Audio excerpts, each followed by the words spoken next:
ஹalleluya ஸ்தோத்திரம் ஸ்தோத்திரம் ஒருவராய் அதிசயங்களை செய்ய யுத்தங்களை நடத்துவீர்கள் நமக்கு கோடாபடி எங்கள் ரட்சகரை கொண்டே விடுதலை வசனத்திற்காக எங்கள் ஆறுதலே பொறுப்புதாப்பின் தகப்பனே உங்கள் சூழ்நிலை ஆண்டுடைய இறக்கத்திற்காக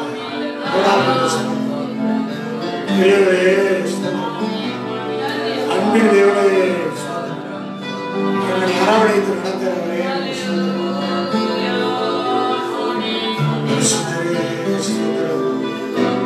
ரட்சகரே மகத்துவமுள்ளவரே எங்களை ஏற்கனவே ஆனால் ஸ்நேகத்தால்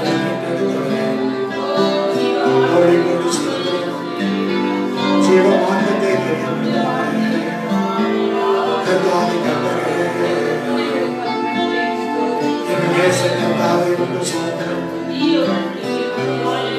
அவங்களுடைய இறக்கத்திற்காக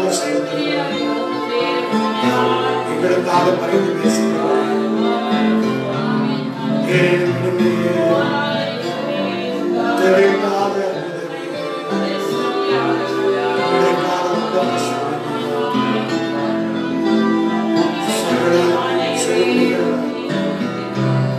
மேன்மையான அனுபவத்தை தருகிறார் எங்களுக்கு தந்தவரே மேன்மையான அனுபவத்தை தந்தவரே எங்கள் நம்பிக்கையே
சேர்ந்து பாடலை பாடி இந்த நாளுக்கு தேவையான வார்த்தைகளை நாம் தியானிப்போம்.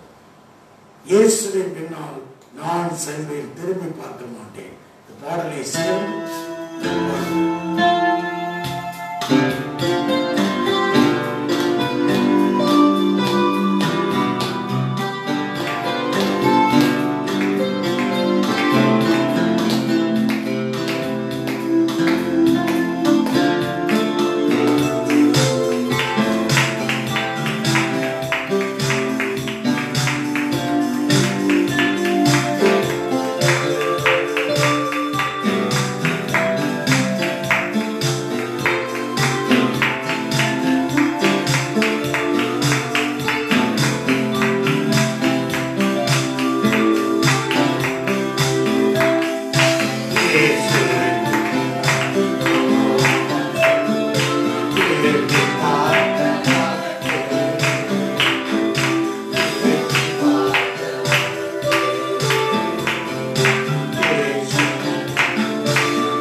உலகத்தின் பெருமை செல்வத்தின் காட்சி எல்லாம் உதறிவிட்டே. உலகத்தின் பெருமை செல்வத்தின் காட்சி எல்லாம் உதறிவிட்டே. உடல்வெல்லாம் உடல்வெல்லாம்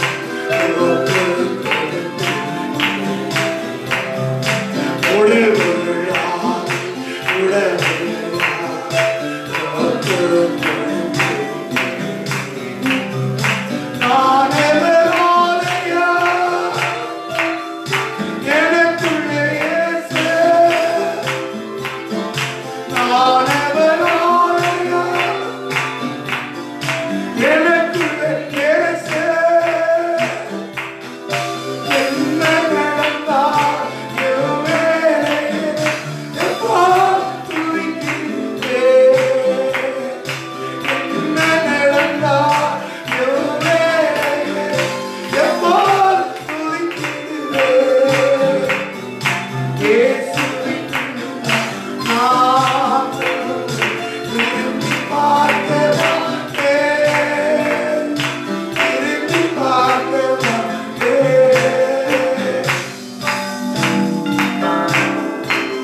Yes,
செல்வேன் திரும்பி பார்க்க மாட்டேன்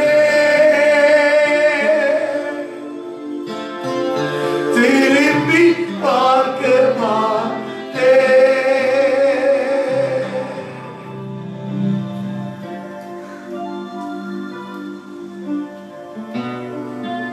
கிருபை நிறைந்த நல்ல ஆண்டவரே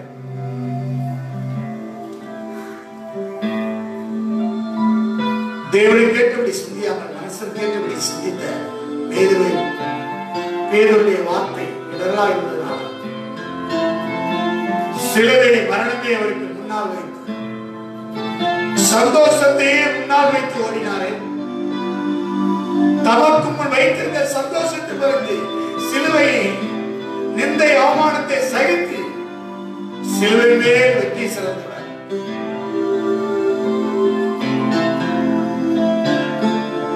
எத்தனை இடர்கள் வந்தாலும் தேவ சித்தமே முன்னால் வைத்து ஓடின இயேசுவை போல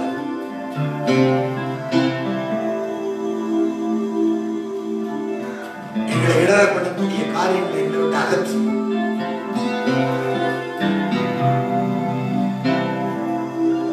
தேவ ராஜ்யத்துக்கு தகுதியுடன் அல்ல என்று யாரை பார்த்து சொல்லி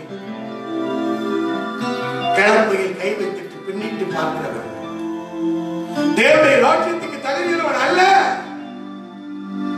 தேவனுடைய ராஜ்யத்துக்காக சத்தியத்துக்காக தூணும் ஆதாரமாக எங்களை நிலைநிறுத்திருக்கிறேன் வேறுவிருத்திருக்கிறேன் அதற்கான ஸ்தோத்திரம் பரிசுத்த ஆவியானவர் தொடர்ந்து எங்களை ஆளுகை செய்து நடத்துகிறார் இயேசுவின் நாமத்தில் பிதாவே ஆமென்.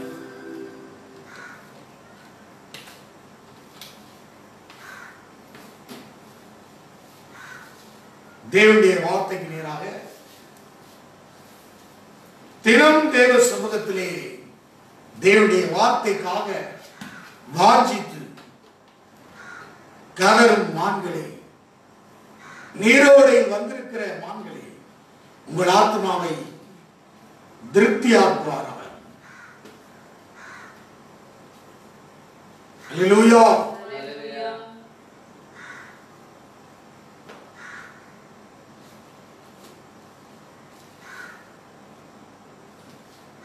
சங்கீதம் 118 அதிகாரம். எல்லோரும் சேர்ந்து வேதத்தை திருப்பிக் கொள்ளுங்கள். சங்கீதம் 118 8-9 வசனம். மனுஷனை நம்புவதை பார்க்கிலும் கர்த்தர் பேரில் பற்றுதலாய் இருப்பதே நலம். பிரபுக்களை நம்புவதை பார்க்கிலும் கர்த்தர் பேரில் பற்றுதலாய் இருப்பதே நலம். வேத புத்தகத்தில் மத்திய வசனமாக முன்னும் பின்னும் படித்தால் செட்டரான வசனமாக இருக்கிறது. மனுஷனை நம்புவதை பார்க்கிலும் கர்த்தர் மேல் பற்றுதலாய் இருப்பதை நலம். அல்லேலூயா. பிரபுக்களை நம்புவதை பார்க்கிலும் கர்த்தர் மேல் பற்றுதலாய் இருப்பதை நலம்.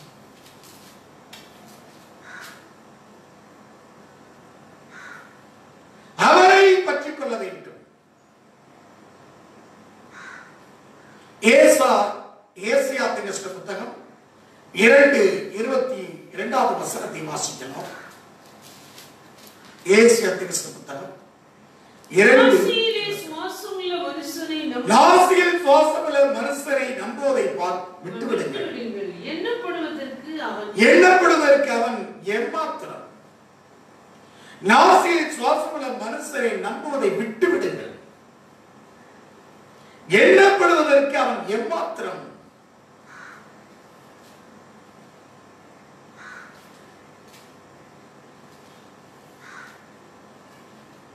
தேவன் அல்லவா அவனுக்கு ஜீவனை கொடுத்தார்.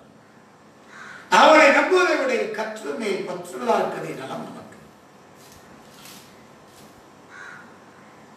யோபுவின் புத்தகம் 27:2-3 வாசிக்கிறோம். யோபுவின் புத்தகம் 27 அதிகாரம் 2-3 வசனங்களை வாசிக்கலாம். என் சுவாசம் என்னில் தேவன் தந்த ஆவி என் ஆசியிலும் இருக்கு மட்டும். தேவன் என் சுவாசம் என்னிலும் தேவன் தந்த ஆவி என் நாவிலும் நாசியிலும் இருக்கு மட்டும் என் உதடுகள் தீமையை சொல்வதும் இல்லை, என் நாக்கு கபடம் பேசுவதும் இல்லை என்று என் நியாயத்தை தள்ளிவிடுகிற தேவனும் என் ஆத்மாவை கசப்பாக்குகிற சர்வலமானவருடைய ஜீவனை கொண்டு சொல்லுகிறேன். நீங்கள் பேசுகிறது நீதி என்று நான் ஒத்துக்கொள்வது எனக்கு தூரமாக இருப்பதாக.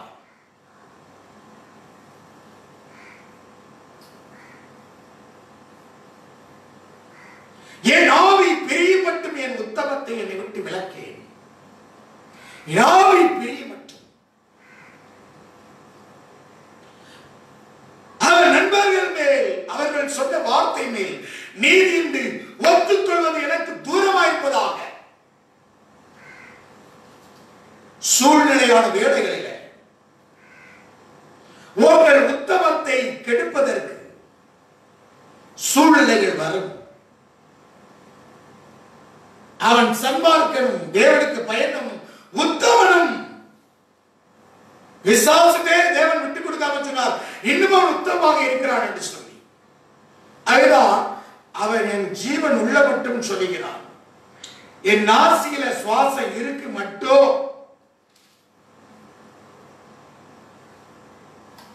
பரவாயில்ல, அவர் என் நியாயத்தை தள்ளிவிடுகிற தேவனாக இருந்தாலும் பரவாயில்ல. தேவன் யார் என்று விளங்கிக் கொள்ள வேண்டும். ஆனால் நீங்கள் நீதி என்று நீங்க சொல்லக்கூடிய பேசுகிற நீதி என்று நான் ஒத்துக்கொள்வது எனக்கு தூரமாக இருப்பதாக. என் ஆவி பிரிய மட்டும் என் உத்தமத்தை என்னை விட்டு விலக்கேன். என் நீதியை கெட்டியாய் பிடித்திருக்கிறேன். அதை நான் விட்டுவிடேன். நான் உயிரோடு இருக்கும் அளவும் என் இருதயம் என்னை நிந்திக்காது. என் நீதியை கெட்டியாய் பிடித்திருக்கிறேன். அதை நான் விட்டுவிடேன். அந்த உத்தமத்தை தராசிலை வைத்து நெருக்கக்கூட நான் நெருக்கட்டும் என்று சொல்கிறான். 31:6 சொல்லும் போது சுமத்திரையான தராசிலே தேவன் என்னை நிறுத்து என் உத்தமத்தை அறிவாராக. உத்தமன்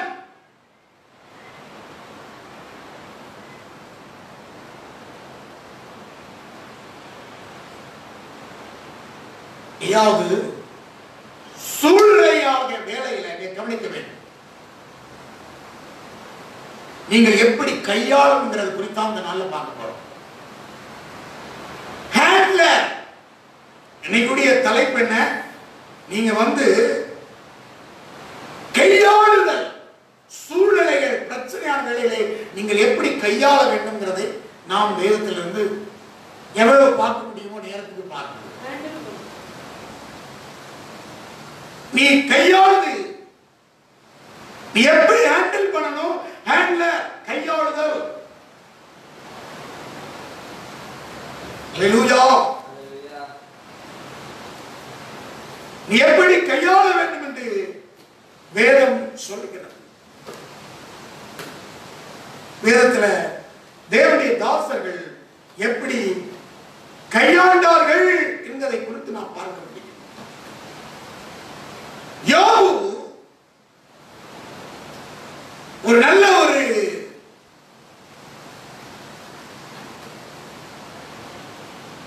இன்டலெக்சுவல், அதாவது அறிவார்ந்த ஒரு அறிஞனாக இருக்கிறார்.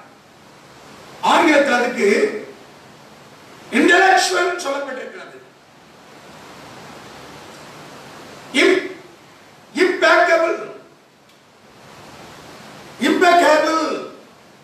impeccable action skills, அதாவது பழிக்கு இடந்தராத faultless, மாசற்ற குறைவிடாத, பழிக்கு இடந்தரக்கூடாது. இதற்கு பழி சொல்லுக்கு பழிக்கு இடந்தராதபடி, அது ஆங்கிலத்தில் impeccable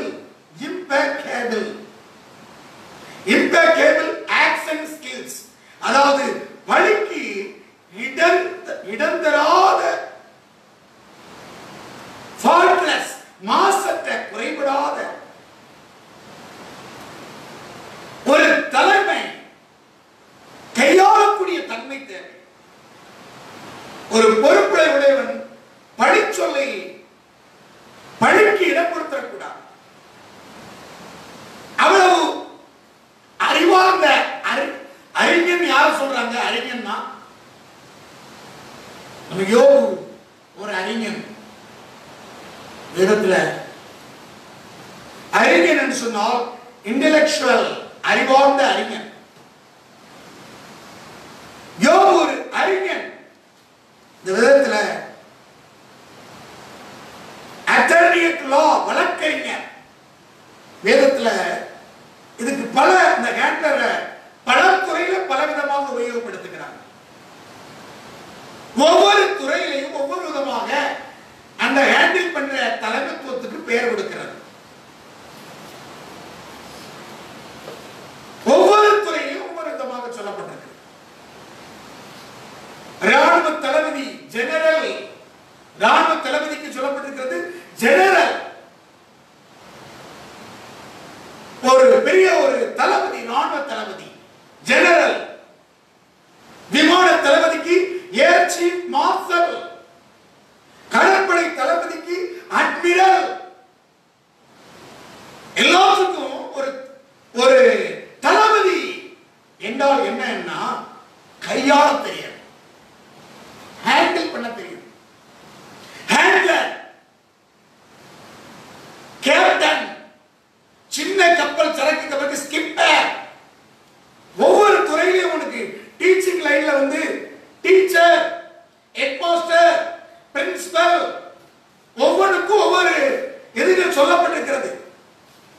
advocate, commander, manager, attorney at law, nestor, trainer, tutor, teacher, guru, counsellor, editor, demonstrator, workshop leader, skipper, master. பல துறையில இந்த கையாளுகிறவர்களை குறித்து சொல்லப்பட்டிருக்கிறது. அல்லேலூயா. யார் அவர்கள்? ஹேண்டில் பண்றவங்க. ஹேண்டில் பண்றவன் ஒரு சூழ்நிலை, அபாயகரமான சூழ்நிலை எப்படி கப்பலை ஹேண்டில் பண்ண தெரியும். அதான் மாஸ்டர். ஸ்கிப்பர், அறிஞன், இன்டெலெக்சுவல், அறிவார்ந்த அறிஞன். கடற்படை தளபதி அட்மிரல் எப்படி கையாள வேண்டும். விமான தளபதி ஏர் சீஃப் மார்ஷல் எப்படி கையாள வேண்டும். ராணுவ தளபதி ஜெனரல் எப்படி கையாள வேண்டும். கையாளக்கூடிய தன்மையின் தலைமை ஏற்று நடத்துகிறவன். ஏதாவது ஒரு விதத்துல நீங்கள் ஹேண்டில் பண்ணக்கூடியதில் தான் இருக்கிறீர்கள். குடும்பத்தின் தலைவனாக இருக்கலாம், ஒரு வேலை ஸ்தலத்தில் இருக்கலாம், 4 பேருக்கு ஒரு ஹேண்டில் பண்ணக்கூடியவர்களாக இருக்கலாம். ஹெட் மாஸ்டர், பிரின்சிபல், எல்லாம் கையாளுதல், ஹேண்ட்லர். கையாளக்கூடிய தன்மை, சூழ்நிலையில கையாள தெரிஞ்சவன் தாங்க அறிஞர். தமிழ்நாட்டில் அறிஞர் அண்ணா அப்படின்னு சொல்றாங்க. அறிஞர் சொன்னா கையாளுகிறவன்.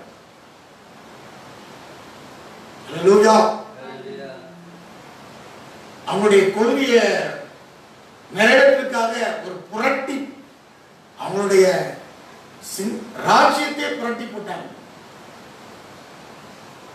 திராவிட நாடு, அது திராவிடத்தினை கொண்டு வருவதற்காக செயல்படுத்தின அறிஞர் யார? அறிஞர் அண்ணா. எங்க தமிழ்நாட்டில் அறிஞர் சொன்னா கையாள தெரியும். ஒரு பிரச்சனைகளை, சூழ்நிலைகளை, உங்க குடும்ப சூழ்நிலைகளை அறிந்தோ அறியாமலோ அதாவது நடக்கக்கூடிய சம்பவங்கள்ல கையாள தெரியும். இந்திய தேசத்துடைய அரசியல் சட்டத்தை அண்ணல் அம்பேத்கர், டாக்டர் அம்பேத்கர் அவர்கள் அதை உருவாக்கினார்கள். இந்திய தேசிய சட்டத்தை எவ்வளவு உயர்ந்த சட்டம் இந்த உலகத்தில் மதிக்கத்தக்கதான சட்டம். ஆனா அதை சட்டம் இருக்கிறது முக்கியம் இல்ல, அதை கையாள தெரியணும், ஹேண்டில் பண்ண தெரியணும். சட்டம் இருக்கிறது, சட்டம் இருட்டறையாக மாறிடக்கூடாது, சட்டம் ஒரு இருட்டறையாக இருக்கக்கூடாது. நம்முடைய வேதம் விசேஷித்த ஒரு சட்ட புத்தகம். இந்த உலகத்திலே இந்த வேதத்தை கொண்டுதான் சட்ட அமைப்புகள் நடந்து கொண்டிருக்கிறது. இந்த வேதத்தின்படி திருச்சபையை, ஊழியத்தை, விசுவாச குடும்பங்களை, பிரச்சனைகளை கையாள தெரிந்தவன் தான் லீடர், குரு. வேதத்தில் சொல்லப்படி அதற்கு கையாளுகிறவனுக்கு ஷெப்பர்ட், மேய்ப்பன். வேதம் அதிகமாக உபயோகப்படுத்துகிறது மேய்ப்பன்.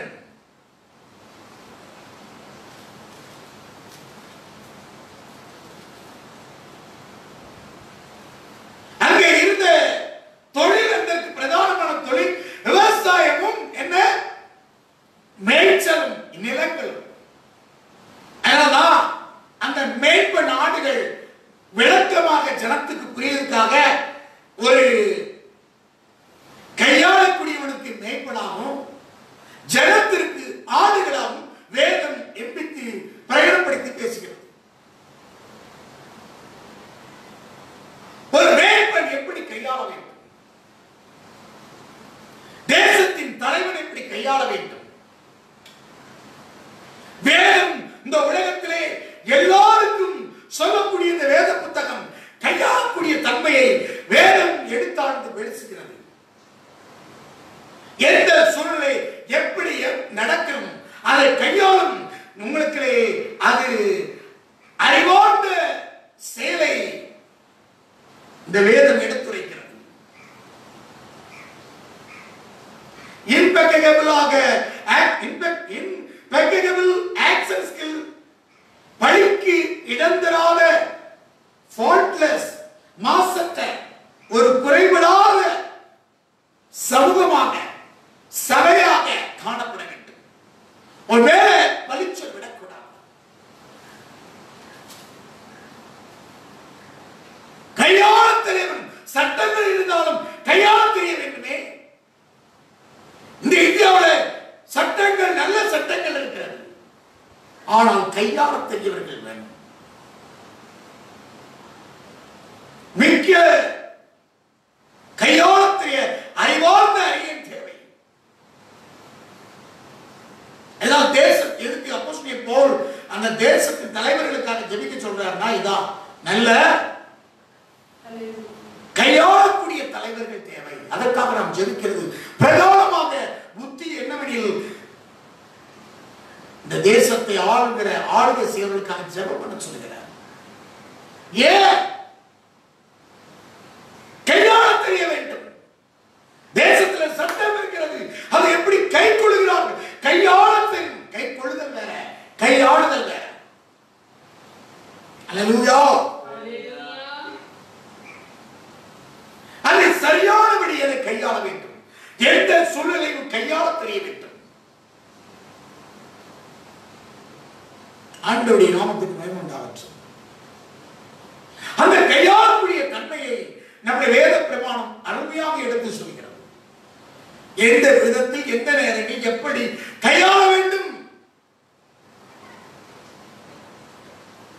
அப்படி திறன் படைத்த தேவதாசர்களையும் என் ஆண்டவராக இயேசு கிறிஸ்து சாட்சியாக நிரூபித்து கடந்து சென்றிருக்கிறார்.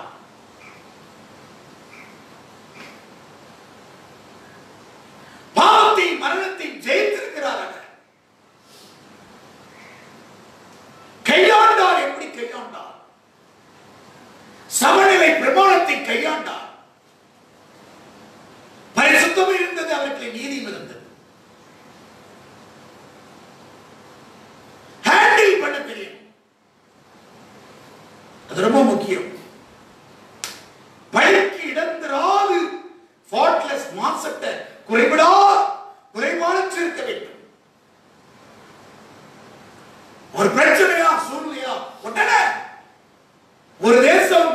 நம்ம தேசத்துக்கு வந்து யுத்தம் பண்ண வரானா உடனே என்ன செய்யணும்?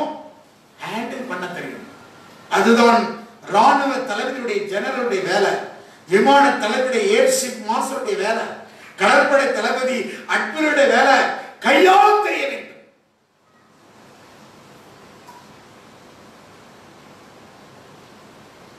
கையாள தெரிந்தவன் தான்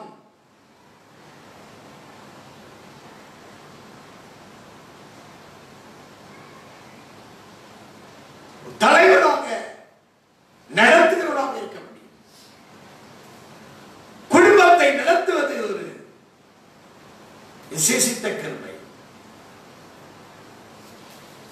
குடும்பம் வேற, சபை வேற கிடையாது.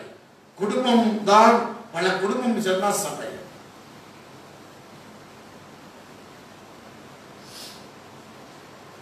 ஆண்டுடைய நாமத்துக்கு பயமுண்டாகட்டும். கையாள தெரிய வேண்டும், பழி சொல் வந்துடக்கூடாது. அப்போஸ்தலன் பவுல் அதை எழுதுகிறார். அவர் உக்கிரான பொறுப்பை குறித்து எழுதும் போது எழுதுகிறார்,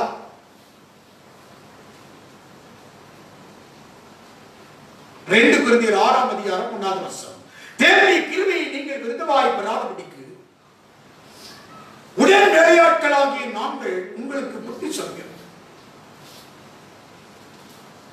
அனுக்கிற காலத்தை நான் உனக்கு செவி கொடுத்து இரட்சணிய நாளை உனக்கு உதவி செய்தேன் என்று சொல்லி இருக்கிறாரே, இதோ இப்பொழுதே அனுக்கிற காலம், இப்பொழுதே இரட்சணிய நாள். இந்த ஊழியம் குற்றப்படாதபடிக்கு நாங்கள் யாதொன்றிலும் இடருண்டாக்காமல் எவ்விதத்திலையும் தங்களை தேவ ஊழியக்காராக விளங்கப்படுகிறோம். 36 காரியங்களை குறித்து சொல்கிறார்.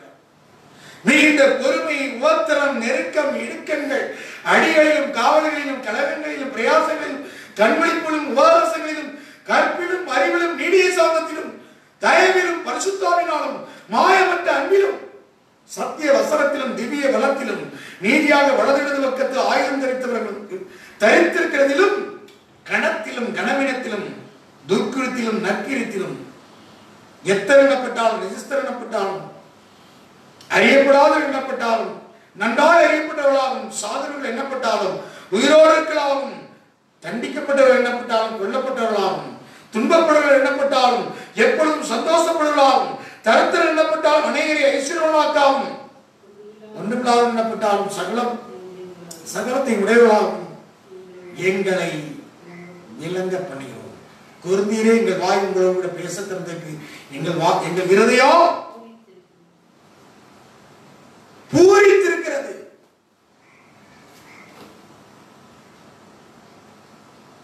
பழிச்சொல் வராதபடி, தூசர வராதபடி நாங்கள் இதெல்லாம் கையாளுகிறோம், ஹேண்டில் பண்ணுறோம். பழிக்கிடங்காத ஃபால்ட்லெஸ், மாசற்ற குறைபாடு வராதபடிக்கு, எந்த ஃபால்ட்டும் வராதபடிக்கு ஹேண்டில் பண்றதற்கு இதெல்லாம் நான் தேவ ஊழியக்காரனாக விளங்கப்படுகிறோம். servant of God விளங்கப்படுகிறோம்.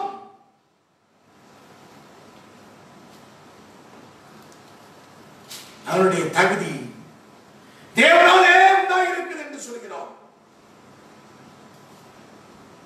Our sufficiency from God 3:5 சொல்கிறார், எங்களால் ஏதாவது ஆகி என்பது போல ஒன்றை யோசிக்கிறதுக்கு நாங்கள் எங்களாலே தகுதியானவர்கள் அல்ல, தகுதியல்ல, எங்களுடைய தகுதி தேவனாலே உண்டாயிருக்கிறது. But our sufficiency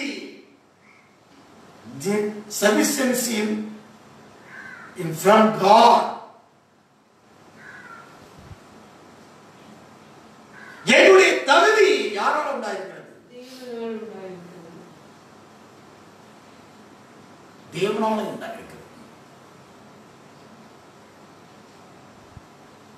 ஆகவே ஹேண்டில் பண்ண தெரிய வேண்டும். நல்ல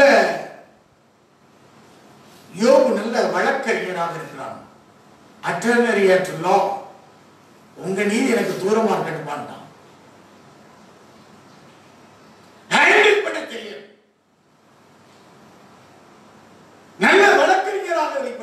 யார்? யோபு. தேவனை வழக்கத்திற்காக பரவாயில்லப்பா. அவன் சொல்லுறான், நீங்கள் பேசுகிறது நீதியில் நான் ஒத்துக்கொள்வது எனக்கு தூரமாயிருப்பதாக.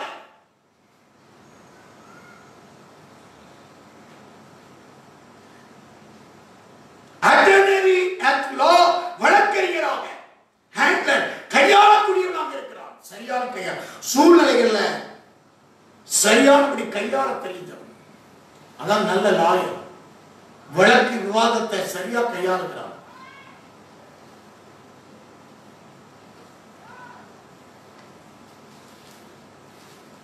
யாக்கோபு 2 பிள்ளை அந்நிய தேசத்துல தவறி போய்விட்டது.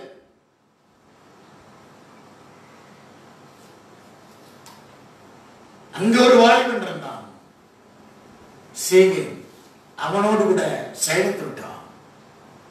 இதை கேள்விப்படுறான். 34ஆம் அதிகாரத்துல இதை கேள்விப்படுறான். 5வது வசனத்துல தன் குமாரத்தியாக தீயினால் அவன் தீட்டுப்படுறதை யாக்கோபு கேள்விப்பட்ட போது அவன் குமாரர் அவனுடைய மந்தையின் இடத்தில் வெளியே இருந்தார்கள். அவர்கள் வருமனவும் யாக்கோபு பேசாமல் இருந்தான்.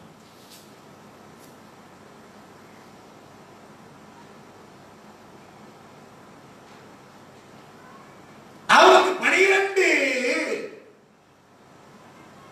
சகோதரர்கள் இருந்தாப்ல. நீ இருக்கிறது அந்நிய தேசத்தில் இருக்கிறார். அல்லேலூயா.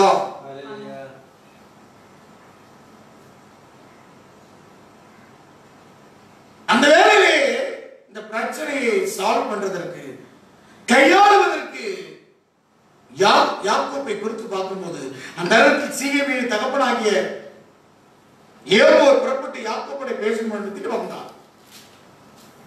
யாக்கோபின் குமாரன் இந்த செய்தியை கேட்டவுடனே வெளியிலிருந்து வந்தார்கள். அவன் யாக்கோபின் குமாரத்தியுடைய சயனத்தை செய்தப்பட்ட மதியட்ட காரியத்தை இஸ்ரவேலில் செய்ததினாலே அந்த மனிதர் இஸ்ரவேலில் சேர்ந்தால் மனம் கொதித்து கோபம் உண்டார்கள். ஏமரோடு பேசி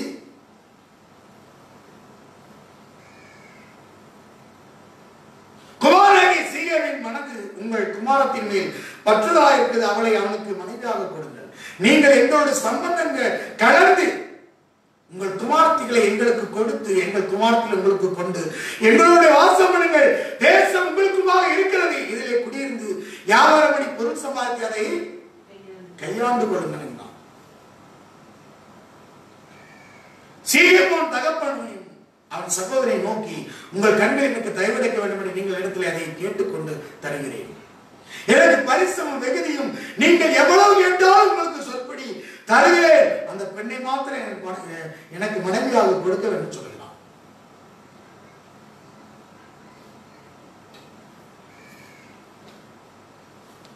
இயேசு சொன்னார்ல, யார புத்திமான்கள் சொன்னாரு? அநீதியான உக்கிரக்காரன் ரொம்ப புத்தியாக நடந்து கொண்டான். அநீதியில உக்கிரக்காரன் புத்தியா செய்தான், இதமான்களிடம் வெச்சுக்கொண்டான். விதமாக ஒளியின் பிள்ளைகளை பார்க்கணும் பிரபஞ்சத்தின் பிள்ளைகள் தங்கள் சந்ததியை அதிக புத்திமான்களா இருக்காங்க. ஒளியின் பிள்ளைகளுடைய உலகத்தினுடைய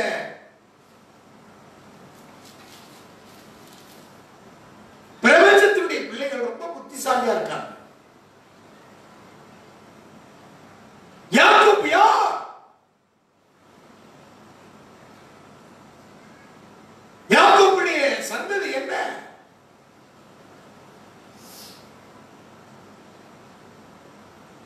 ஆபிரகாமில் இருந்து வந்த சந்ததி அல்லவா? விசுவாச வீரனுடைய சந்ததி இல்ல. யாரோட போய் சம்பந்தம் வைக்கிறான் சொல்றான். அவன் அந்நிய சரியா ஹேண்டில் பண்றாங்க. இந்த உலகத்து, அதாவது ஒளியின் பிள்ளைகளை பார்த்தும் இந்த உலகத்துடைய பிள்ளைகள் பிரபஞ்சத்தின் பிள்ளைகள் ரொம்ப கையாண்ட பாண்டித்தன்மையாக இருக்கிறார்கள். ஹேண்டில் பண்றதுக்கு எவ்வளவு அழகா ஹேண்டில் பண்றாங்க. இவன் ஹேண்டில் பண்றதுல தவறிட்டான். என்ன எங்கே எங்கே விழுந்தேன்? அந்த அந்த இடத்திலே போய் நிற்க வேண்டும், அல்லது வாசனை கெடுக்கப்பட்டவனா தான் நிற்கணும். அவன் போய் சம்பந்தம் பண்ணினா, யாரோட சம்பந்தம் பண்ணினா? நீங்கள் விருத்தேசனம் பண்ணிக்கொள்ளுங்க, எங்களோடு சேர்ந்து கொள்ளுங்க. அது நடக்குமா? ஒரு தேசத்தையே ஒரு பிள்ளைக்காக, இவருடைய தவறுக்காக முழு அவன் ஜனத்தையே இவங்க பக்கத்தில் அல்லேலூயா. விசுவாசம் ஆசை நிறைவேற்றுக்கு அருமையாக கையாளுவான். இவன் எப்படி ஹேண்டில் பண்ணிருக்கணும்? இவன் கூட போட்ட இடம் வேற. இப்படிப்பட்ட வேலையில என்ன தர்மா செய்யணும்? ஒன்றும் செய்ய முடியாது, தவிக்கிற வேலை. ஒரே ஒரு பாசமா வளர்த்த பிள்ளை. இந்த உலகத்தில் நடக்குது இப்படி சம்பவம். தீனோ ஒரே 12 சகோதரருக்கு ஒரு செல்லமாக வளர்த்த பிள்ளை. அல்லேலூயா. அன்னைக்கு இருந்த கிளியோபட்ரா, அங்க ஒரு ஹீரோ. இவ்வளவு எப்படி அடக்க ஒடுக்கமாக இருக்கணும்? தேசத்துல சுத்தி இருக்கிறான். ஒரு பிள்ளையை நீ உணர்வு. நீ எங்கே கூட, நீ யார்? நீ போகக்கூடிய இடம் என்ன? பெத்தேலி பொருத்தனை செய்யக்கூடிய இடம். நீ செய்யக்கூடிய தேசத்துக்குள்ள யார்? போய் கூடாரம் போட்டு பலிபலிக்கிட்ட சொன்னா. அந்த வேலையில அருமையான கையாளுதல் என்ன தெரியுமா? மனுஷர் கையில் விழாதபடி கர்த்தருடைய கையில் விழ வேண்டும். தாவீது அதைத்தான் செய்தான். இப்படிப்பட்ட பிரச்சனையில நீங்கள் கையாளக்கூடிய விதிமுறைகள் என்னன்னா, கர்த்தருடைய கையில போய் விழ. யாக்கோபு அவருடைய கையில விழலாம். பிள்ளை பாசத்துல நடந்த சம்பவத்துல மதீனம் வருகிறது. கோபம், பாசம்,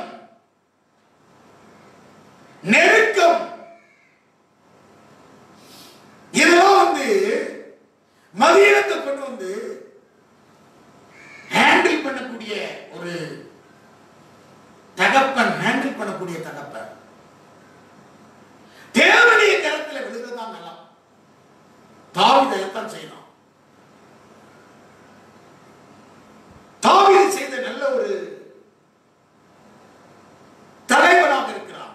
1 நாளாகமம் 21:13 வாசிக்கலாம். தேவன் சொல்கிறார், 3 வருஷம் பஞ்சம். 12வது வசனம்.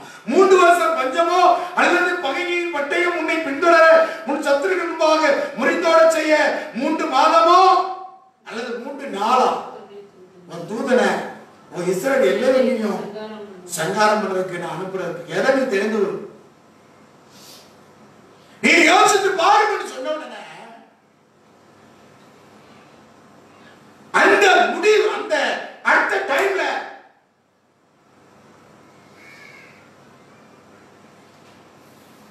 ஜவாபி அம்லா, கவுண்டர் அட்டாக். அந்த நேரத்துல முடிவு எடுக்கக்கூடிய என்ன தெரியுமா? கையாளக்கூடிய சில விஷயங்களை கையாள முடியாது. சில செய்தி கேட்டோட கையாள முடியாது, ஹேண்டில் பண்ண முடியாது. தாறுமாறா ஆவி தாறுமாறாகும். உங்கள் எண்ணங்கள் தாறுமாறாகும். இதை கேட்ட உடனே என்ன நடக்கும்? அதுக்கு அங்க அவன் சொன்ன வார்த்தை அப்போதான். அப்பொழுது தாவீது இந்த வேலையில எனக்கு ஒண்ணும் தெரியாது, 3 வருஷம் நடக்கு, 3 வருஷம் பட்டயமோ 3 மாதம் சத்துருக்களோ அல்லது 3 நாள் சங்காரமோ அதை பத்தி அவனுக்கு காரணம். அவனுக்கு தேவை அந்த வேலையில ஹேண்டில் பண்ண கையாளுவதற்கு தேவை நல்ல ஒரு பரிசுத்தவான் அவனுடைய கையில. அப்பொழுது தாவீது காத்தை நோக்கி, கொடி இடுக்கணில் அகப்பட்டிருக்கிறது, இப்பொழுது நான் கர்த்தருடைய கையிலே விடுவேனாக. அவருடைய இரக்கங்கள் மகா பெரியது, மனுஷர் கையிலே விழாதிருப்பானாக என்றார். மனுஷர் கையிலே விழாவதல்ல, நாசில் சுவாச நம்புவதை பார்க்கலும் கர்த்தர் மேல் பற்றுதலா இருக்கான். பிரபுக்கு மேல் நம்பிக்கையா இருப்பதை பார்க்கலும் கர்த்தரை பற்றுதலா இருக்கிறது நலம். யார் கையில விழ வேண்டும்?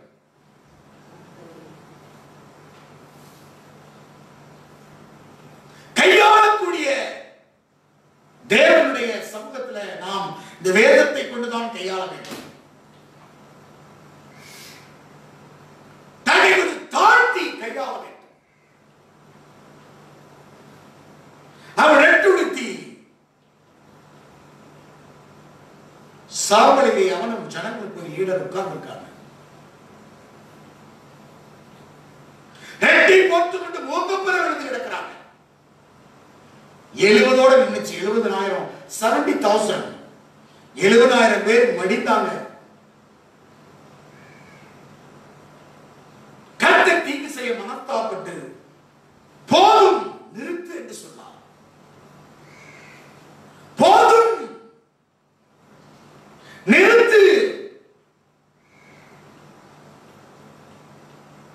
தேவனுடைய கரம் நீட்டப்பட்டு தூதனுடைய கரம் நீட்டப்பட்டபடி அப்படியே நின்னுச்சு.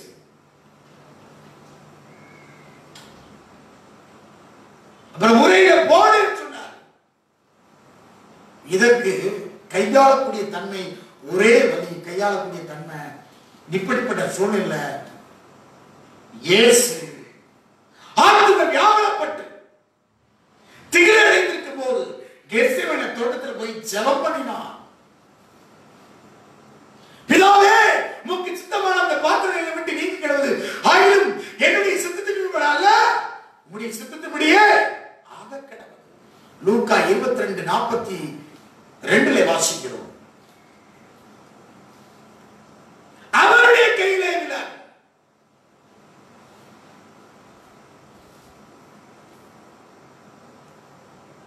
அவருடைய கையிலே விழுவதுதான் ஒரு நல்ல தலைவனுக்குரிய ஒரு தன்மை. கையாளது எதுவும் தெரியாம சில பேருக்கு வண்டி ஓடிட்டு இருக்கும், பிரேக் ஃபெயிலியர் ஆயிடுனா கையாளாம எங்கேயாவது விட்டுருவாங்க. இந்த கோழிக்கோட்ல கல்ஃப்ல இருந்து வந்த பிளைட் நல்லா தெரியுது, கையாள முடியாம. அவர் நல்லா தேர்ச்சி பெற்றவர் ராணுவத்தில்.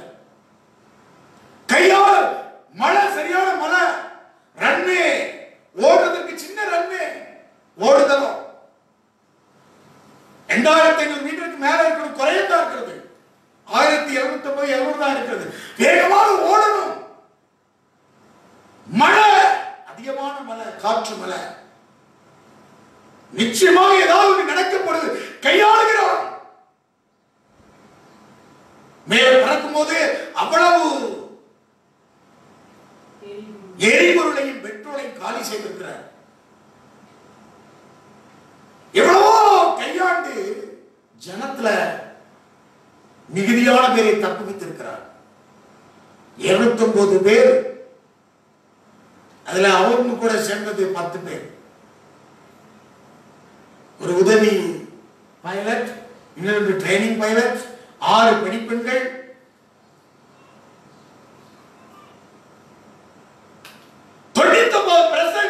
தப்புவிச்சிருக்கிறார்.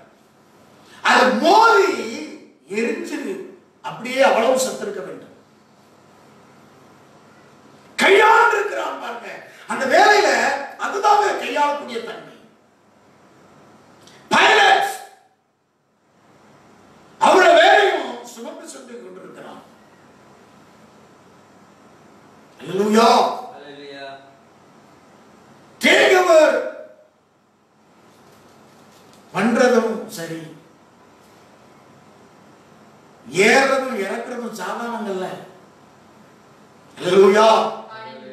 இயேசுநாதன் இறங்கினார், ஏறினார் சொல்லி சாதாரணமா பேசுறோம். அல்லேலூயா. கையாளக்கூடிய தன்மை.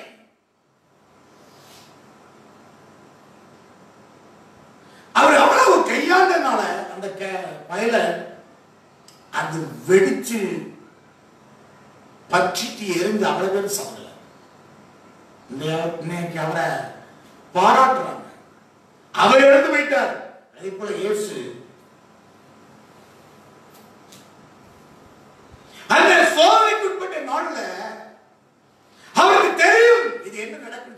அது எப்படி கையாண்டா?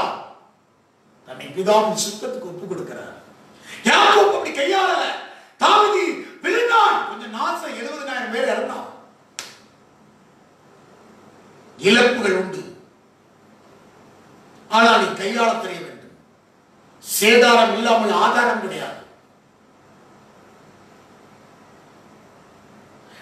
கையாள தெரிய வேண்டும். அஸ்திவாரத்தை நிறுவனமாக்கி விட்டுவிடக்கூடாது. ஒன்றுமே இல்லாம இழந்துடக்கூடாது. தரிசனத்தை. சோதனை உண்டு, வேதத்தில் எத்தனையோ. அவனை கையாள தெரிய வேண்டும். அவன் மனுஷர் கையில விழாதபடி. தாவீது சொல்கிறான், நான் இடுக்கையில் அகப்பட்டிருக்கிறேன், இப்பொழுது நான் கர்த்தருடைய விழாதிருப்பனாக. அவருடைய இரக்கங்கள் மகா பெரியது. மனுஷர் கையில் விழாதிருப்பீனாக. அதுதாங்க கையாளக்கூடிய ஒரு ஸ்கில். வழி கிடந்தராதபடி, ஒரு ஃபால்ட்லெஸ் இல்லாதபடி, இன்டலெக்சுவல் அறிவார்ந்த ஒரு தலைவனாக ஹேண்டில் பண்ண தெரியும். பெரிய ஒரு சம்பவம் முடிந்தது என்று நினைக்கிற கூடாது. கையாள தெரிய வேண்டும். எஸ், கையாண்டார். பிதாவை கரத்தில் ஒப்பு கொடுத்தார். யாக்கோபு எல்லா சமயம் நடந்ததுக்கு அப்புறம், வாசனை கிட்டதுக்கு அப்புறம், தேவ பிரதத்துல போய் 35ஆம் அதிகாரத்துல போய் வேதம் சொல்லுது, கோ பேக், நீ ஆதியாகமம் 35ல மீண்டும் பெத்தேலுக்கு போன்னு சொன்னான். அதுக்கு அப்புறமா தான் அவன் போனான். அது முதல்ல போயிருக்கணும். 34ஆம் அதிகாரத்துல போகல. 35ஆம் அதிகாரத்துல அவன் போனதுனால அவனை சத்துருக்கள் பின்தொடராதிருந்தார்கள். அவனை தொடர்ந்த பிரச்சனைகள் பின்தொடரவில்லை. கையாள தெரிகிறவன் தான் தலைவர். அல்லேலூயா. கையாள தெரிகிறவன் தான் manager, commander, advocate, attorney at law, attorney general, nestor, trainer, tutor, teacher, prime minister, chief minister, master, skipper, guru, counsellor, editor, demonstrator, worship leader, skipper, எல்லாம் சொல்லிக்கலாம். அந்த லீடருக்கு நிறைய சொல்லாது, புத்தகம் போடலாம்.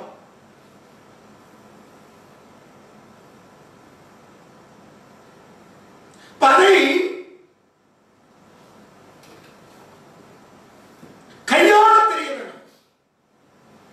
அநேக கையேடுகள் உண்டு. இங்கிலீஷ்ல என்ன சொல்றது? கையேடுன்னு சொல்லுவாங்கல்ல, கைடு. அநேக கைடு, புத்தகம் கைடு உண்டு. Guide of grace church, guide, வழிகாட்டி. கொசுலாக வழிகட்டி ஒட்டகத்தை விழிக்கக்கூடாது. அதான் குருடான வழிகாட்டிகளே. குருடான வழிகாட்டிகளே கொசுலாக வழிகட்டிட்டு ஒட்டகத்தை விழிக்கக்கூடாது. வடிகட்டுறான் கொசுடாதபடி, ஆனா பெருசா வைக்கிறான்.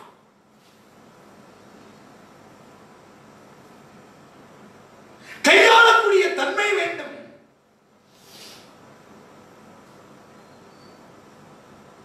யோபு நல்ல ஒரு அந்த நீதி ஒன்றை கிடையாதுப்பா, தூரமா தான் இருக்கான். நல்ல அருமையான வார்த்தை. ஏன் நீதி ஒன்றை கிடையாது, நீங்க பேசுறது நீதி என்று நான் ஒத்துக்கொள்வது இல்லை.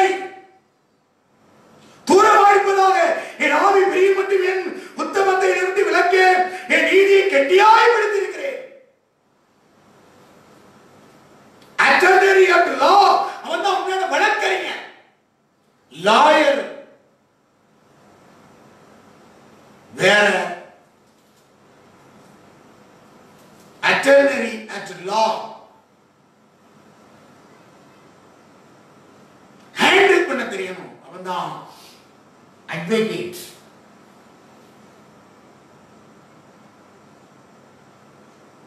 கெட்டியாக பிடித்திருக்கான் நீதியை.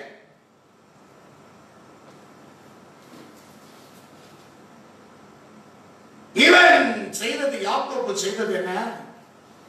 கையாள தெரியவில்லை. முதலாவது நாம் வேத கஸ்டமரை கொண்டு சரியாக கையாள வேண்டும். கையேடு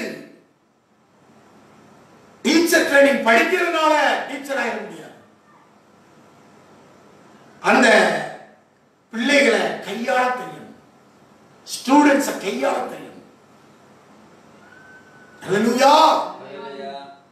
கையாள தெரிஞ்சவன் டீச்சர். டீச்சர்ஸ்ல கையாள தெரிஞ்சவன் ஹெட் மிஸ்டர்ஸ், ஹெட் மாஸ்டர். ஹல்லேலூயா. பிரின்சிபல். கையாள தெரிகிறவனுக்கு தான் போஸ்ட். ஹல்லேலூயா. பரிசுத்தம், அதாவது குறைபாடற்றதை நடத்த வேண்டும். மாசற்று, ஃபோர்ட்லெஸ்ஸா, அறிவு சார்ந்ததாக, அறிவாற்றலோடு நடத்த தெரியும். அதுக்கு கையாள, அதுக்கு வேதம் நமக்கு கையாளக்கூடியதை சொல்லுகிறது. அதுக்கு முதலாவது தாழ்மையே தேவை.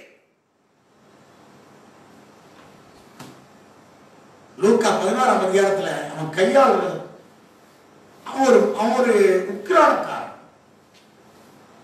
அவன் அந்த நேரத்துல ஆஸ்தியில அழித்து போவதாக ஒரு குற்றம் வருகிறது, எஜமானுக்கு வருது. கையாளுறதுல தவறு பண்ணிக்கிறான். கேள்விப்பட்ட உக்கிர கணக்கெல்லாம் ஒப்புனீங்கிறான். இவன் கணக்கு வேற மாதிரி கணக்கு போடுறான். எனக்கு கொத்துவருக்கு பலம் இல்லை, பிச்சை எடுக்கிறதுக்கு வெக்க இருக்குது, நான் இவன் வேலை போயிட்டா எனக்கு என்ன செய்வேன்னு சொல்லிட்டு என்னை விசாரித்து வீடுகளில் ஏற்றுக்கொள்வார் உண்டாகும் பொருட்டாக எஜமானுக்கு கடன்பட்ட ஒவ்வொருவனை வர சொல்றான். அதாவது அவங்களுக்கு எஜமானுக்கு சார்பாக விட்டுட்டு கடமான்களுக்கு சார்பாக இன்னும் ஆஸ்தி அளிக்கிறான். ஏற்கனவே ஆஸ்தி அளிக்கிறான்னு கேள்விப்பட்டாச்சு,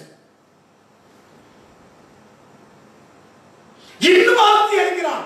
அந்த எஜமானுடைய இருதயத்திலே இடத்தை பிடிக்க முடியும். கையாள தெரியாத உக்கிரானக்காரன். உக்கிரானம் பொறுப்பை பெற்றவன் தேவனுடைய ரகசியத்தை பெற்றிருக்கிறான். அவன் பழி வந்துடக்கூடாது. கேள்விப்பட்டது தப்பல்ல, நீ மெய்ப்பித்து சாட்சியாக காண்பிக்க முடியும். உன்னை குறித்து குற்றச்சாட்டு வரலாம்.